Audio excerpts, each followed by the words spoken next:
보자. 쉬어서 따라올게요. 일단은 우리 이제 파동 다 끝났죠. 파동까지 끝나고 마지막 나온 게 빛의 이중성이랑 물질의 이중성 하면 끝나요. 현대물리 마지막 진행을 할 텐데 일단 물질의 이중성을 배우기 전에 빛의 이중성이 먼저 밝혀져요. 그래서 이제 빛의 이중성을 먼저 배우는 건데 우리가 이제 단순하게 생각을 해봐도 뭔가 이중성이라는 건 뭔가 이중적인 면모가 있다는 거죠. 그렇죠? 어떤 특성도 있고 또 다른 특성도 있다라고 생각해 주시면 되고 이제 쌤도 그렇잖아요. 나도 여기서 학원 선생님으로서의 면모가 있지만 나도 밖으로 나가면 인간 철수형으로서의 뭔가 면모가 있을 거 아니야. 누가 다 이런 이중성이 있다는 거죠. 이런 것들을 이제 나타내는 건데 자, 첫 번째로는 우리가 이때 이중성이라는 면모가 어떤 두 가지 면모를 얘기하는지에 대해서 밑에 나와 있죠. 뭐와 뭐다? 입자성과 하동성을 얘기를 하는 거다. 빛이라는 건 이 두 가지 면모를 다 갖고 있다는 건데 옛날에만 해도 이 두 가지 면모가 함께 공존할 수 없다고 생각을 했어요. 그러니까 둘 중에 하나의 면모만 항상 있어야 되는데 빛이라는 게 나중에 이제 실험을 해보다 보니 두 가지 면모가 다 있다라고 그냥 인정하게 된 거죠. 지금에서는. 자, 그랬을 때 입자라면 갖고 있어야 되는 특징과 파동이라면 갖고 있어야 되는 특징들을 일단 제시를 하고 있어요. 자, 일단 입자라면 어떤 특징이 있어야 되는데 직진성이라는 게 있어야 되는데요. 이 직진성을 확인하는 건 뭘 통해서 확인할 수 있대? 그림자라는 걸 통해서 확인할 수가 있어요. 여기 대비되는 걸로 우리가 파동이라면 갖고 있어야 되는 성질이 회절이죠. 회절. 우리 회절 여러 번 얘기를 했었죠. 회절이 뭐였지? 그렇지. 간단히 얘기하면 물체를 넘어가는 현상이었죠. 써봅시다. 물체를 넘어가는 현상이었고 언제 회절이 잘 된다 했던 기억나나요? 파장이 길 때 회절이 잘 일어난다 라고 했던 것도 기억나고 파장 람다가 길 때 회절 현상이 잘 일어난다. 좋다 라는 것도 정리를 했었어요. 우리가 간섭 시간에. 자, 그리고 우리가 입자는 안 갖고 있고 파동만 또 갖고 있는 성질 하나 더 있죠. 그게 우리가 저번 시간에 배웠던 뭐다? 간섭이다. 간섭. 또 잘 기억을 해주셔야 돼요. 자, 이 한 가지 그다음에 이 두 가지 성질들은 입자라면 갖고 있는 성질. 그치? 파동은 안 갖고 있는데 입자가 갖고 있는 성질이고 이건 뭐야? 입자는 안 갖고 있는데 파동이 갖고 있는 성질 두 가지를 제시를 한 거예요. 그리고 둘 다 갖고 있는 성질도 있기는 해요. 그죠? 입자든 파동이든 나타나는 현상 뭐가 있다? 반사랑 굴절이 있다. 반사랑 굴절은 입자든 파동이든 둘 다 나타나는 현상이다 라는 거 기억을 해두시고 자, 우리가 이러한 증거들을 가지고 우리가 옛날부터 어떻게 싸워왔는지를 밑에서 제시를 하고 있어요. 굉장히 오래된 옛날부터 빛은 파동이냐 입자이냐 이런 것들을 가지고 싸워왔는데 우리가 제일 처음에 이 빛에 대해서 싸운 두 명에 대해서 배워보면 일단 하이언스와 뉴턴이 있어요. 거의 동시대 사람이라고 생각하시면 되고 하이언스라는 사람은 빛은 뭐다? 파동이다 라고 얘기를 해요. 빛은 파동이다. 우리가 이제 상대성 이론 할 때 배웠던 에테르를 통해서 가상의 매질이죠. 이 에테르를 통해 전달되는 파동이다 라고 주장을 해왔던 게 하이언스였고요. 왜? 우리가 이제 하이언스의 원리 배웠었던 기억나요? 네. 파동이 전파되는 원리에 대해서 하이언스가 정리를 해주잖아요.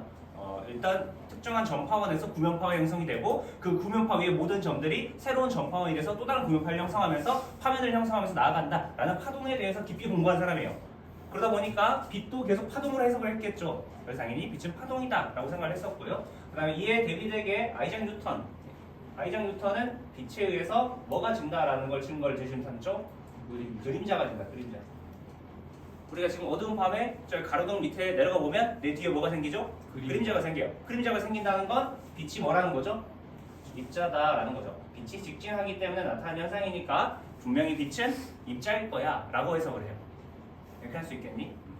자, 그랬을 때 이때까지만 해도 그래서 누구 말이 맞을까 정확하게 모르죠. 하지만 이때 뭐 당연히 누가 압승했겠어요? 뉴턴이죠. 뉴턴이 그냥 힘이 세니까 일단 압승이에요. 이때까지는. 자, 그러다가 요 시대로 넘어와요. 토마스 영. 이것도 밑줄 쳐보세요. 자, 영의 실험을 가지고 빛이 파동 힘이 거의 확실시 돼요. 이때까지만 해도. 자, 토마스 영은 이중 슬릿을 이용한 빛의 간섭을 증명을 하죠. 빛의 간섭. 간섭이라는 건 어디서만 나타나는 현상이죠? 파동에서만 나타나는 현상이죠. 우리 저번 시간에 배웠잖아. 이중 슬릿을 이용한 빛의 간섭을 갖고 가운데서는 보광. 그래서 밝은 무늬, 그다음 어두운 무늬, 밝은 무늬, 어두운 무늬 교차로 나오는 거. 이런 실험을 통해서 빛은 파동이다 라고 정리를 해줘요. 자, 그리고 맥스웰이라는 사람도 빛은 파동이다 라는 걸 정리를 해주는데 전자기학의 아버지라고 불리죠. 전자기학을 총정리한 사람이라고 생각하시면 돼요. 전자기학을 이론적으로 총정리하면서 수식관계에서 자기가 이론적으로 구한 전자기파의 속력, 이 속력이 뭐랑 같다는 걸 알게 되죠? 광속과 같다라는 걸 알게 돼요. 생각해보니까 지금 전자기파는 파동인데 이론적으로 구한 이 속력이 광속과 같다면 얘가 곧 뭐지 않을까? 빛이지 않을까라고 생각을 하게 되죠. 그러니까 결과적으로 파동인 전자기파는 빛이다. 반대로 얘기하면 빛은 뭐다? 파동이다 라고 생각한다는 거예요. 이렇게 할 수 있겠니? 예. 자, 그러다가 이제 오늘 배울 내용이 나타나죠. 별표. 오늘 배울 내용. 아인슈타인이죠. 아인슈타인. 그거는 아인슈타인 하나. 아인슈타인이 등장을 해서 광전효과라는 실험이 있어요. 이 실험을 해석을 해요.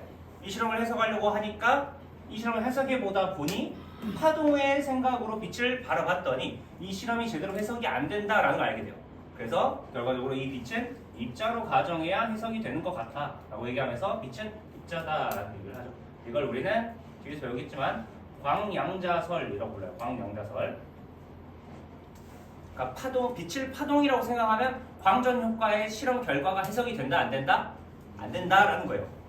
그래서 자기가 짱구를 굴려보다 보니까 그냥 빛은 입자라고 쳐보자 라고 실험 해석을 해봤더니 엄청나게 깔끔하게 잘 실험 해석이 된다라는 거죠. 그러니까 결과적으로 빛은 입자 아니냐라고 얘기를 하는 거예요. 그리고 조금 더 시간이 흘러서 컴프턴이라는 사람이 나와서 컴프턴도 비슷한 실험을 해요. 광전 효과랑 비슷한 실험. 금속에다가 뭘 때린다고 하죠? X선, 전자기파죠. 그죠? 빛을 때린 거예요 그냥. 빛을 때려봤더니 전자가 방출되고 X선이 산란되는 실험 결과를 얻어내요. 이건 마치 당구공이 충돌하는 것처럼 빛이 전자를 때리고 나서 빛은 운동량을 잃어버리고 전자가 밖으로 튀어나가는 이런 현상과 비슷하다고 생각하는 거죠. 그래서 결과적으로 이것도 빛이 입자임을 증명하는 실험으로 밝혀져요. 이렇게 할 수 있겠니? 그래서 결과적으로는 이 현상도 나타나고 이 현상도 나타나죠. 그래서 지금 우리는 뭐라고 받아들이는 거죠? 빛은 뭐가 있다? 이중성이 있다라고 생각하는 거예요. 그러니까 파동인 것 같은데 뭐야 이거 입자인 것도 같네? 그냥 둘 다 있는 걸로 치자라고 하는 거죠. 오케이? 자, 그리고 오늘 배울 내용은 요 아인슈타인의 광전효과에 대해서 쭉 배워볼 텐데 밑으로 내려가서 한번 배워봅시다. 여기가 이제 시험이 쭉 나온다고 생각하시면 되고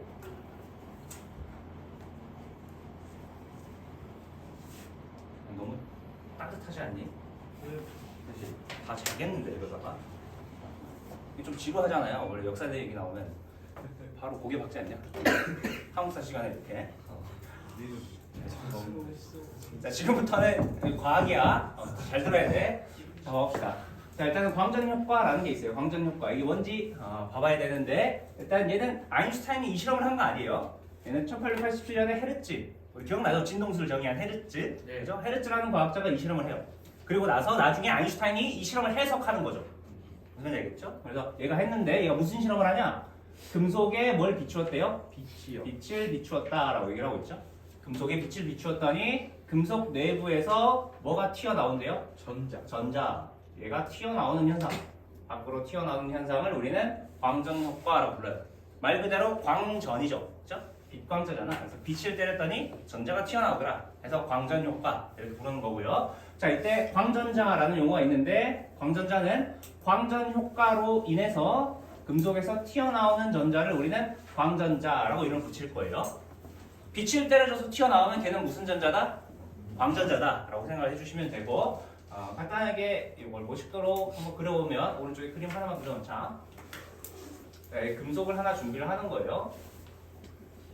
자, 금속 내부에는 원자핵에 속박된 전자들이 이렇게 있겠죠. 그죠? 얘들 금속의 원자핵에 속박되어 있는 형태. 그래서 밖으로 튀어나오지 않고 있어요. 자, 이런 형태인데 내가 얘들한테 뭘 때려준 거죠? 빛을 때려준 거죠. 빛 에너지를 집어넣어준 거야. 이렇게 할 수 있겠니? 예. 자, 빛을 집어넣어주니까 갑자기 여기서 방출된다는 거죠. 그치? 전자들이 이렇게 쭉 방출된다는 거죠. 이걸 우리는 무슨 전자라고 부른다? 광전자라고 부른다라고 생각하시면 돼요. 이렇게 할 수 있겠니? 모형적으로 나타내면 이런 실험이라고 생각하시면 되고 실제로 헤르츠는 어떻게 실험을 했냐? 이렇게 실험을 했다라고 나와 있죠. 어떻게 하는 거죠? 자, 여기 금속판이 있는데 이 금속판에 빛을 막 때려요. 빛을 때리면 광전자가 방출이 돼서 이쪽 판으로 넘어오게 되죠. 그럼 전자들이 여기 쌓여요. 전자들이 쌓이니까 전압 차이가 형성이 돼서 전자들이 쭉 흘러가는 거죠. 여기까지 할 수 있겠나요? 결과적으로 이 광전자에 의해서 전류가 형성이 돼요. 전류. 이 전류의 세기를 자꾸 측정을 해요. 그러면서 아 뭐야 이거 도선이 연결이 안 돼 있는데도 전자들이 방출해서 계속 넘어가는구나 라는 걸 알게 되는 거죠. 이렇게 할 수 있겠죠. 뭐 여기 전원 장치도 있고 막 전압계도 있고 이렇게 돼 있는데 이런 것들은 너네가 해석 안 해도 돼요. 실제로는 이 전원 장치는 뭐 역전압을 걸어줘서 최대 운동 에너지 값을 뭐 찾는 말 뭐 굉장히 복잡한 내용이에요. 근데 여기 물리원 교육 과정이 없으니까 그냥 우리의 컨셉은 전자들이 튀어나와서 전류가 흐르게 됐다 정도로 기억을 해주시면 돼요. 여기까지 할 수 있겠죠? 예. 자 그리고 이제 밑으로 내려가서 우리가 두 입장에서 이 광전 효과를 한번 해석을 해봅시다. 자 첫 번째로는 빛이 파동이라면 이 광전 효과가 어떻게 해석이 될까에 대해서 생각을 해보려고 해요. 자 그랬을 때 일단 빛이 파동이라면 빛의 세기를 바라보는 관점이 달라요. 자 빛의 세기를 빛 에너지라고 생각을 할 거예요. 빛 에너지. 오케이. 결과적으로 빛은 파동이니까 빛의 세기가 세진다는 건 파동 에너지가 더 커진다는 거다라는 걸로 해석을 한다는 거죠. 무슨 말인지 알겠죠? 그래서 파동 에너지가 지속적으로 전달되는 이런 컨셉으로 우리가 파동적 해석을 해볼 텐데, 자 여기도 그림 하나만 그려놓을게요. 봐봐. 금속 내부에 전자들이 이렇게 있다고 가정해 봅시다. 그리고 내가 여기다가 빛을 때려줄 거예요. 빵 때려주는 거죠. 빛을 이렇게 때려준다. 자 그랬을 때 금속 안에 있는 전자들은 금속의 원자핵에 속박되어 있다라고 얘기를 했었죠. 오케이? 자 그랬을 때 이 금속 원자핵이 전자를 속박하고 있는 에너지가 3 일렉트론 볼트다라고 가정해볼게요. 3 일렉트론 볼트. 일렉트론 볼트는 전기적 에너지를 얘기를 하는 거고 그냥 3만큼의 에너지를 속박하는데 우리가 쓰고 있다라고 생각하시면 돼요. 그러면 내가 얘들을 탈출시키려면 얼마만큼 이상의 에너지를 넣어줘야 되는 거죠? 3 일렉트론 볼트 이상의 에너지를 집어넣어줘야 되는 거야. 자 그랬을 때 이제 우리는 파동인 빛의 에너지를 달리해서 집어넣어 볼 거예요. 자 예를 들어서 1 일렉트론 볼트의 에너지로 빛을 쏴준다라고 가정을 해봅시다. 자 그랬을 때 이 1 일렉트론 볼트로 집어넣어주면 이때 전자들은 방출이 될까 안 될까? 방출이 안 돼요. 하지만 빛은 파동이잖아. 그럼 내가 이 에너지를 지속적으로 계속 넣어주다 보면 언젠가 이 일렉트론 볼트가 점차 쌓이겠죠. 에너지가 우리가 빛을 맞으면 점점 뜨거워지는 것처럼 에너지가 점차 쌓일 거예요. 그러다가 3 일렉트론 볼트에 도달하면 그때는 이 전자가 어떻게 되겠죠? 밖으로 방출될 수가 있겠죠. 그죠? 그래서 이 일렉트론 볼트를 가지고도 시간이 좀 걸리긴 하지만 언젠가는 전자가 방출이 될 거예요. 여기까지 할 수 있겠니? 이게 파동 입장에서 이 광전 효과를 해석하는 방법이에요. 오케이? 자 그래서 일단 첫 번째로는 여기 밑줄. 자, 이 빛이 파동이라면 전자가 언제든 방출될 수 있다. 언제든. 1 일렉트론 볼트를 때려도 오랜 시간 동안 계속 지속적으로 가다 보면 언젠간 광전자가 방출될 수 있다는 입장이에요. 여기까지 할 수 있겠죠? 자, 그 다음에 그 뒤에는 빛의 세기에 따라서 전자가 방출되는 뭐가 달라질 수 있죠? 시간이 달라질 수 있대요. 시간. 예를 들어서 1 일렉트론 볼트짜리는 한 3번 정도는 들어가야 되잖아. 근데 내가 화끈하게 그냥 5 일렉트론 볼트를 때려버리면 이때는 시간이 필요해 안 필요해? 시간이 안 필요하죠. 그냥 바로 팍 나간다는 얘기예요. 그죠? 그래서 시간이 달라질 수 있다라고 얘기하고요. 자 그리고 빛의 세기가 세지면 광전자의 뭐가 달라진대? 최대 운동 에너지가 달라진대요. 빛의 세기가 세지면 최대 운동 에너지도 커진다 이렇게 얘기를 해요. 자 이게 무슨 말이냐? 자 예를 들어서 5 일렉트론 볼트의 에너지를 집어넣었다고 가정해 봅시다. 자 그러면 얘 속박시키는 거 탈출시키는데 몇 일렉트론 볼트 써야 돼? 3이요. 3 일렉트론 볼트 써야 되죠. 그러면 5 일렉트론 볼트 집어넣었으면 얼마큼 갖고 탈출할 수 있겠어? 최대로? 2 일렉트론 볼트 갖고 탈출할 수가 있겠죠. 5만큼 집어넣어주면. 여기까지 할 수 있겠나요? 오케이? 근데 이번엔 쌤이 8 일렉트론 볼트 에너지를 집어넣어준 거야. 오케이? 자 그러면 이번에는 몇 일렉트론 볼트를 갖고 탈출하겠어요? 내가 이번에는 8만큼 넣어줄게. 수연아 봐봐. 5 넣어줬을 때는 얼마 갖고 나간대? 최대? 2요. 그치? 2를 갖고 나간대. 그럼 8 넣어주면 얼마 갖고 나가야 돼? 5. 그렇지. 얘는 5 일렉트론 볼트를 갖고 나가야 되는 거네요. 여기까지 할 수 있겠니? 얘는 3 일렉트론 볼트 되면 전자가 빵 하고 방출될 거예요. 이런 상황이고요. 자 그래서 우리가 빛이 파동이라면 어떻게 된다? 세기가 커지면 최대 운동 에너지가 커지겠다라는 이런 관점을 생각을 해볼 수가 있어요. 여기까지 할 수 있겠죠? 자, 이게 파동적 해석이라면 자 이번에는 입자의 해석으로 한번 넘어가 봅시다. 입자 해석으로. 자, 입자 해석으로 봐보면 일단 빛의 세기라는 게 파동적 입장과 다르게 정의가 될 거예요. 자, 빛의 세기라는 건 밑줄 빛 입자 하나당 에너지에다가 뭘 곱해줘야 된다? 빛 입자 수를 곱해서 결정이 된다라고 얘기를 해요. 빛의 세기라는 건 하나당 갖고 있는 어떤 에너지가 있다는 거죠. 지금은 빛 하나를 다 빛 알갱이처럼 생각을 할까요? 그러니까 빛을 만든다는 건 빛 알갱이가 쏟아지는 느낌이에요. 무슨 말인지 알겠죠? 빛 알갱이가 쏟아지는데 그때 각각 하나 갖고 있는 에너지들이 다 다르겠죠. 예. 다 똑같을 수는 없을 거 아니야? 다 다를 거고 그리고 거기에 빛 입자가 얼마큼 많이 쏟아지는가 개수도 따져봐야 된다는 거죠. 두 가지 입장을 다 따져봐야 된다는 얘기인데 자 이렇게 해석을 하면 무슨 상황이 나오냐? 그림 하나 그려봅시다.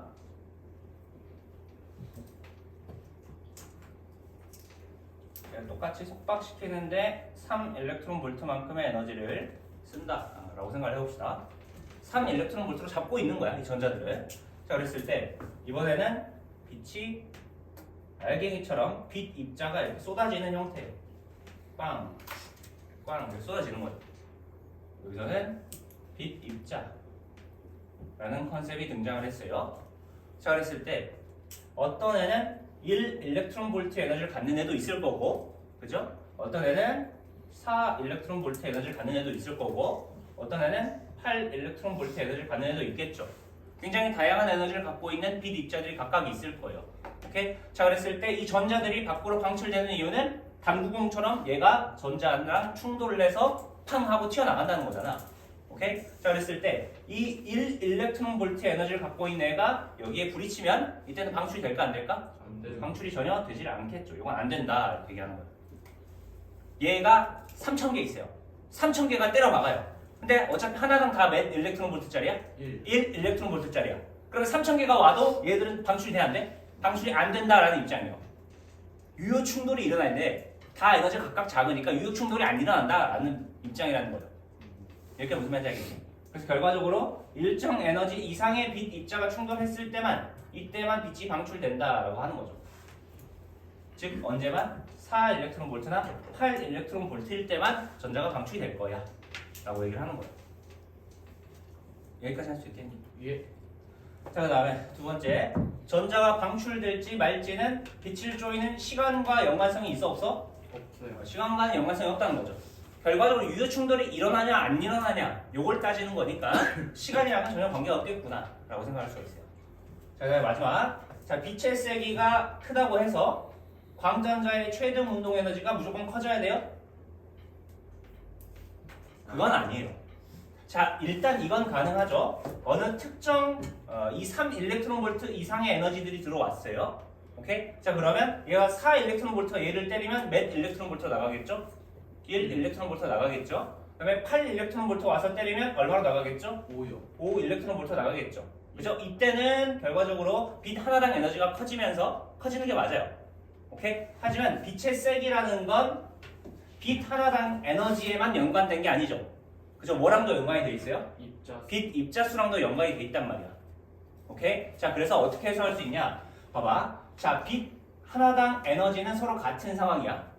같은 상황에서 빛 입자수가 많아지면 어떻게 되죠? 빛의 세기가 세질 거예요. 여기까지 할 수 있겠니? 예. 자, 그랬을 때 이렇게 된 상황에서 빛 입자수가 많아져서 빛의 세기가 세지면 무조건 광전자의 최대 운동 에너지가 커져야 돼요? 아니죠. 어차피 내가 4 일렉트론 볼트짜리를 때릴 거잖아. 나오는 애는 무조건 몇 일렉트론 볼트야? 1 일렉트론 볼트짜리일 거 아니야. 얘가 3000개가 돼도 나오는 애가 무조건 뭐다? 1 일렉트론 볼트일 거다 라고 생각하는 거야. 여기까지 무슨 말인지 알겠죠? 그래서 결과적으로 빛의 세기랑 광전자의 최동 운동 에너지가 완벽하게 비례하는 건 아니다 라고 얘기를 하는 거죠. 여기까지 할 수 있겠니? 네. 그리고 또 다른 방식으로는 결과적으로 이 봐봐, 빛 입자 하나당 에너지, 예를 들어서 1 일렉트론 볼트짜리가 있다고 가정해봅시다. 1 일렉트론 볼트짜리인데 빛 입자 수가 엄청나게 많아져가지고 빛의 세기가 엄청 커진 상황이요. 오케이? 그때는 방출돼 안 돼? 아예 안 되잖아. 그러니까 이거랑은 관련이 있는 거야 없는 거야? 없는 거다라고 얘기를 하고 있는 거예요. 여기까지 할 수 있겠니? 예. 그리고 마지막 밑에 내려가서 이제 광전 효과의 실제 실험 결과를 판단을 해봅시다. 실제 실험 결과는 어떻게 나왔을까? 결과는 이제 다 이게 아인슈타인 생각을 한 거죠. 아마 이렇게 되면 이렇게 될 거고 이렇게 되면 이렇게 될 거야. 한번 까보자 이렇게 되는 거예요. 까보니까 어떤 실험 결과 있죠? 실험 결과가 있죠? 특정 진동수 미만의 빛이라면 빛의 세기, 빛을 쪼이는 시간 이런 거는 관계가 있대 없대? 관계가 없이 전자가 방출된다 안 된다? 안 된다라는 걸 알게 되죠. 오케이? 어떤 특정 진동수값 미만의 빛이라면 시간과는 전혀 관계없이 전자가 방출 안 된다는 얘기예요. 그러면 아까 파동은 뭐라 그랬지? 얘는 언제든 방출된다 그랬죠. 이거 맞는 거야 틀린 거야? 틀리다는 거죠. 이렇게 할 수 있겠죠? 자 그리고 빛의 세기, 빛을 쪼이는 시간과 관계없이 특정 진동수 이상의 빛이라면 특정 진동수 이상의 빛이라면 세기나 쪼이는 시간과 관계없이 전자가 어떻게 된다? 즉시 방출될 거야. 때리면 바로 방출된다는 거죠. 시간과는 관련이 있다 없다? 시간과는 관련이 없다라는 거야. 오케이? 무조건 즉시 방출될 거야. 자 그리고 마지막 밑에 밑줄, 빛의 세기가 세면 최대 운동 에너지가 커지는 게 아니죠. 뭐가 커지냐? 단위 시간당 방출되는 광전자 수가 커진다라고 얘기하고 있어요. 별표. 그러니까 특정 진동수 이상의 빛이라는 건 진동수가 어떻게 특정 진동수 이상인데 딱 정해진 상황이에요. 그 상황에서는 광자 하나의 에너지가 똑같은 상황으로 이미 결정이 되어 있는 상황이야. 자 이러한 상황이라고 가정을 해봅시다. 자 이 상황에서는 빛의 세기가 세질수록 뭘 의미하는 거예요? 세다는 건? 그지 광양자 수가 크다는 걸 의미하는 거야. 여기서 광양자는 빛 입자를 의미를 하는 거고, 그러니까 입자 수가 많은 거야. 입자 수가 많은 상태에서 이미 탈출시킬 수 있는 애들이 엄청 쏟아지는 거잖아. 그러면 그때 방출되는 광전자 수가 어떻게 되겠어요? 더 많아지겠죠, 당연히. 단위 시간당 방출되는 광전자 수가 많아진다는 얘기 이때는. 최대 운동 에너지가 커지는 게 아니라. 무슨 말인지 알겠죠? 그래서 요 내용을 잘 기억을 해주셔야 되고, 그 다음에 여기다가 이렇게 써놓읍시다. 결과적으로 방출되는 광전자 수가 많다는 건 전류 세기가 증가한다는 거랑 똑같은 거예요. 전자가 많이 나오니까 전류가 세게 흐르겠죠. 이런 상황을 의미를 한다. 그래서 아인슈타인이 자기가 해석을 해보니 빛은 파동이라면 광전 효과 해석이 된다 안 된다? 해석이 안 된다는 거죠. 그래서 빛은 입자인 광양자설을 통해서 광전 효과를 내가 쉽게 해석할 수 있게 만들었어 라고 얘기를 하는 거죠. 여기까지 할 수 있겠나요? 예. 그리고 이 광양자설에 대해서 좀 더 디테일하게 한번 배워봅시다. 뒤로 넘어갈게요. 졸리지? 이건 맨날 졸더라. 지루하죠? 지루한가요? 아니요. 굉장히 지루해 보이는데? 책에서 다 읽어봤구나. 아니까 알면 지루하겠다. 나는 얼마나 지루하겠어요? 집에? 아니 집에 너무 흥미로운데. 집에? 싫어요. 수연아 힘내자. 인수도 힘내고. 오케이? 자 봐봅시다. 이제 광양자설로 넘어가야 되는데, 자 광양자설은 말 그대로 이제 광양자라는 거죠. 광이 어떤 양자가 된다라고 얘기하고 있는 거예요. 빛은 하나의 입자로 뭐라고 부른다? 광양자 또는 광자라고 부를 거예요. 이렇게 부르는 불연속적인 에너지의 흐름이다라고 얘기를 하고 있어요. 빛은 입자다라고 얘기를 하는 거죠. 우리 이제 양자역학 할 때 많이 얘기했잖아. 양자라는 건 어떤 특정 하나의 양이 있다는 거죠. 그리고 모든 양들은 이 하나의 양의 정배수로만 존재할 거다라는 거예요. 간단하게 얘기하면 빛 알갱이가 하나 있어요. 빛 알갱이 하나 갖고 있는 최소 에너지가 10줄이라고 가정을 해봅시다. 그러면 빛이 갖고 있는 에너지의 단위는 이 다음에는 몇 줄이야? 20줄이라는 거죠. 그죠? 요 사이 값은 있어 없어? 사이 값은 없다라는 거죠. 최소 값의 정배수로만 존재한다. 그래서 이걸 뭐라고 부르죠? 불연속적이다라고 부르는 거죠. 이게 이제 양자역학이라는 거죠. 양자에 대해서 얘기를 하는 거고요. 자, 그 다음에 아인슈타인이 제안한 건 광자 하나가 갖고 있는 에너지가 다 다를 거고, 이걸 뭘 통해서 비교할 수 있냐? 아까 얘기했듯이 내가 보니까 진동수를 가지고 비교할 수 있다라고 얘기를 하죠. 이는 HF다. 우리 앞에서 한번 봤죠? 2단원 때. 빛 알갱이 하나가 갖고 있는 에너지는 얼마다? HF다. 이때 H는 뭐죠? 플랑크 상수값이죠. 굉장히 작은 값이고, 오케이? 얘는 어차피 상수값이에요. 그죠? 상수값이니까 우리가 어떻게 해석을 했죠? 보호 이론할 때 진동수가 큰 빛이 뭐가 큰 거다? 에너지가 큰 거다. 이렇게 해석을 했었죠. 기억나죠? 예. 그리고 그다음에 F는 다시 람다분의 C로 표현이 가능한데, 이때 H랑 C도 당연히 상수값이기 때문에 람다가 작을 때 에너지가 큰 거다. 이렇게 해석할 수도 있었죠. 이 식이 한번 다시 등장하는 거예요. 이게 무슨 말인지 알겠니? 예. 자, 그리고 밑으로 내려가서 이 광량자설을 이용해서 광전 효과를 해석해보자 라는 내용이 있어요. 자, 일단은 크게 두 가지 물리량을 제시를 하는데, 첫 번째는 금속의 1함수라는 거예요. 1함수.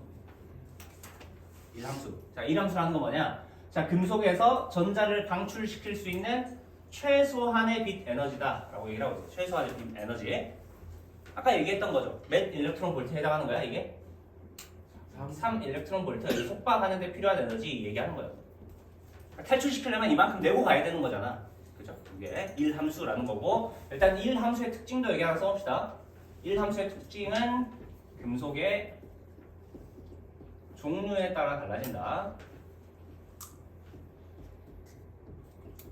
써놔요. 금속의 종류에 따라 달라지는 값이다. 1함수라는 거. 그러니까 어떤 금속은 전자를 잘 잡고 있는 애도 있고 별로 못 잡고 있는 애도 있어요. 그래서 이제 종류에 따라서 1함수가 다 다르다라고 볼 수가 있고요.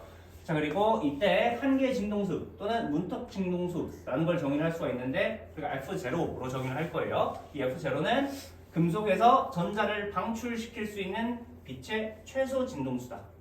최소 진동수.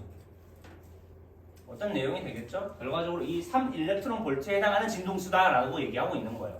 오케이? 그래서 우리가 외워야 될 식은 여기 밑에 나와 있는 식이죠. 별표 1함수 W는 어떻게 정의한다? HF0로 정의한다는 거예요. 이렇게 할 수 있겠죠? 자, 그리고 요 세 번째로는 방출되는 광전자 수에 대해서 얘기를 하고 있는데, 자, 방출되는 광전자 수가 많아지려면 일단 방출된다는 것 자체가 일정 진동수 이상의 빛이 들어온다는 거죠. 네. 자, 이 상황에서 방출되는 광전자 수가 많아지려면 때리는 빛 알갱이 개수가 많아져야겠죠. 예. 그죠? 그리고 이걸 어떻게 해석할 수 있냐? 물리원 시간에는 빛의 세기가 세진다라고 해석하는 거예요. 왜? 이미 일정 진동수 이상의 빛을 때리기 때문에 빛의 세기가 세다는 건 광양자수가 많다라고 해석을 한다는 거죠. 이렇게 할 수 있겠니? 예. 해주시고, 자, 그다음 마지막 내용 별표. 이게 중요하다 얘들아. 그래가지고 이제 이거 해석하는 내용이 계속 나올 거예요. 자, 방출되는 광전자의 최대 운동 에너지에 대한 내용이 나올 텐데, 이 최대 운동 에너지 EK는 2분의 1 mv 제곱 이거 나오겠죠? 전자에 대해서는. 그랬을 때 이걸 어떻게 구할 거냐? 굉장히 간단하죠? 아까 전자가 속박하는데 3 일렉트론 볼트 있어요. 오케이? 3 일렉트론 볼트로 속박돼 있어. 내가 여기다가 8 일렉트론 볼트를 때렸어요. 빛 에너지를. 그러면 얼마의 에너지를 받고 탈출하겠죠? 5요. 그죠? 최대 값으로는 5 일렉트론 볼트의 에너지를 받고 탈출하겠죠. 오케이? 이거 어떻게 구할 거냐는 거예요. 이거 어떻게 구하면 돼? 내가 때려준 빛 에너지에서 뭘 빼면 되죠? 속박하는데 필요한 에너지를 빼면 되는 거죠. 네. 오케이? 그래서 함수가 어떻게 나오죠? 최대 운동 에너지는 내가 넣어준 빛 에너지에서 1함수만큼 빼주면 된다. 이렇게 나오는 거야. 인수야, 할 때 해놔. 나중에 또 공부하지 말고. 엄청 간단해요. 자, 그래서 다시 한번 정의하면 EK는 빛 에너지는 HF로 정의를 하죠. 그다음에 1함수는 HF0 이렇게 정의를 해주면 되고. 자, 이 상황에서 우리는 이 그래프를 많이 볼 거예요. 빛의 진동수에 따른 광전자의 최대 운동 에너지 그래프를 확인해 볼 텐데, 자, 여기다 한번 그려봅시다. Y축이 EK. 자, 이것도 X축은 빛 진동수예요. 빛의 진동수. Y축은 EK, 최대 운동 에너지, X축은 빛 진동수예요. 자, 그랬을 때 이 그래프가 어떻게 나오냐? 특정 금속에 대해서 이렇게 나와요. 이렇게 나오는데 이거 이제 해석을 좀 해보려고 해요. 우리는 y절편, x절편, 그다음에 이 그래프의 기울기 등등 해석을 해보려고 하는데, 봐봐. 결과적으로 지금 EK는 HF-HF0 요 식을 그래프에 옮겨 적어야 된다는 얘기잖아요. 네. 이 EK가 뭘 의미하죠? Y축을 의미하겠죠? 그죠? 그 다음에 빛 진동수가 X축에 해당하는 거죠. 그 다음에 H는 어차피 플랑크 상수죠. 상수값 A라고 치고, 그 다음에 HF0는 금속에 따라 달라지는 거라며. 그죠? 금속이 결정이 되면 얘도 뭐예요? 상수값이죠. 그죠? 그럼 얘는 뭐 B를 결정하는 거죠. 이렇게 할 수 있겠니? 네. 그래서 얘는 Y는 AX-B 꼴에 이런 그래프 개형을 갖게 될 거고, 이때 Y축은 요거, X축은 요거, A는 요거, B는 요거 이렇게 나오죠. 이렇게 할 수 있겠죠? 결과적으로 Y절편은 뭐가 되겠다? B가 되겠죠. 마이너스 B. 그죠? 그 다음에 X절편, 얘는 뭐 나오죠? A분의 B가 나오겠죠? A랑 B가 결정이 돼 있으니까 이렇게 나온다는 거예요. 여기 써봅시다.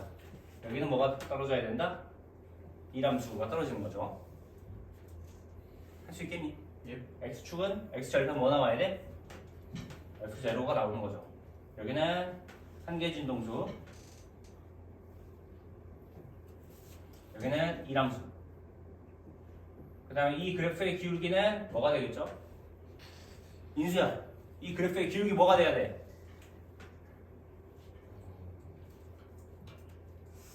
H. 그렇지, H.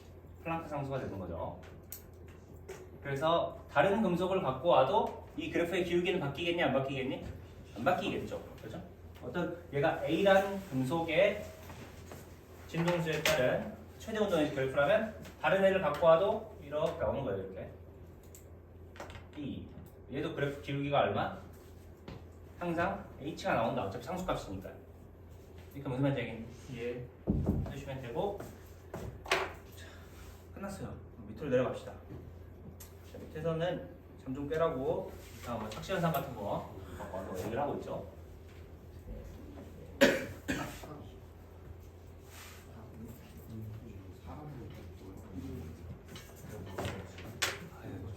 그런 것만 관심 갖지 말고 마지막으로 정리하고 얘기합시다. 봐봐.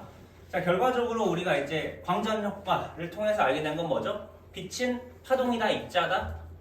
빛은 입자다라는 걸 알게 된 거예요. 일단 광전 효과를 통해서 빛은 입자다. 근데 일전에 다른 사람들이 빛은 뭐라고 얘기했었죠? 파동이라고 얘기를 했었죠. 네. 그죠? 근데 파동이라는 증거를 부정할 수 있는 근거가 있어 없어? 없어요. 영이한 이중슬리 실험을 우리가 부정할 수는 있어 없어? 없어요. 없다는 얘기예요. 맥스웰이 이론적으로 정리한 게 맞다는 얘기죠. 그죠? 그럼 빛은 분명히 파동이기도 한데 이걸로 따지면 빛은 무조건 뭐 해야 돼? 입자해야 돼. 둘 다 있네? 그냥 뭐예요? 둘 다 있나 보다 라고 하는 거예요. 무슨 말인지 알겠니? 그걸 우리는 뭐라고 부른다? 이중성이라고 부른다면 이중성. 그래서 빛은 파동성과 입장성을 모두 갖고 있다라고 정리를 하는 거고요. 그 다음에 별표. 이 이중성의 독특한 성질로 가장 핵심 내용은 이 뒷내용이에요. 하지만 파동성과 입자성은 한 번에 관측이 된대 안 된대? 한 번에 관측은 되지 않는다라는 게 이 이중성의 특징이다. 이게 양자 역학의 핵심이라고 할 수도 있어요. 오케이? 그러니까 둘 다 존재하는데 둘 중에 하나만 관측이 된다는 거죠. 내가 한 번 관측할 때. 오케이?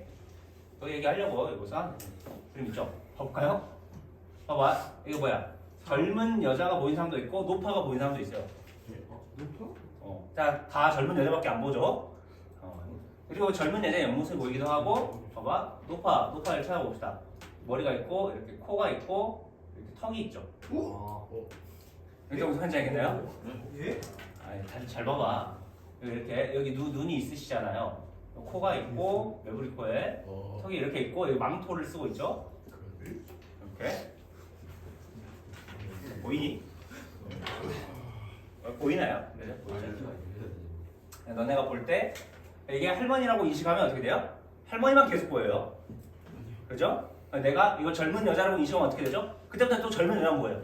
이게 한꺼번에 내 뇌에 들어와 안 들어와? 안 들어오는 거죠. 두 개 한꺼번에 인식이 안 된다는 거예요. 둘 중에 하나 인식된다는 거죠. 똑같은 일례로 여기 뭐가 있죠? 모래시계. 모래시계? 틀려. 뭐 모래시계라고 생각할 수도 있고 잔이라고 생각할 수도 있죠. 그죠? 근데 또 다른 방식으로 보면 얘는 뭐죠? 두 사람이 마주보고 있는 거죠. 그래서 이제 요거 똑같아요. 내가 하나를 보고 시작하면 그냥 그것만 보이는데 또 다른 방식으로 인식하기 시작하면 또 그것만 보여요. 한꺼번에 관측이 안 된다라는 걸 한 번 더 얘기하고 있어요. 이런 게 이제 이중성이라는 거고 이게 핵심이다. 이중성의 핵심. 둘 중에 하나만 관측이 된다라는 거예요. 그다음에 우리가 앞에서 얘기했듯이 파동성은 이렇게, 그다음에 입자성은 이렇게 증명을 했다라고 생각하시면 돼요. 자, 그러면 조금만 쉽시다. 쉬었다가 이 문제들 한번 다시 풀어볼게요.